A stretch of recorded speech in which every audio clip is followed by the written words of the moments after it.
పదం కొత్త ఆట నేర్చిందా పాపలాంటి లేత పదం పాఠశాలగా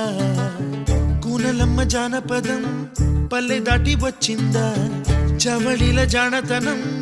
పాట చూపగా కుంచెలో దాగే చిత్రాలు ఎదురొచ్చేలా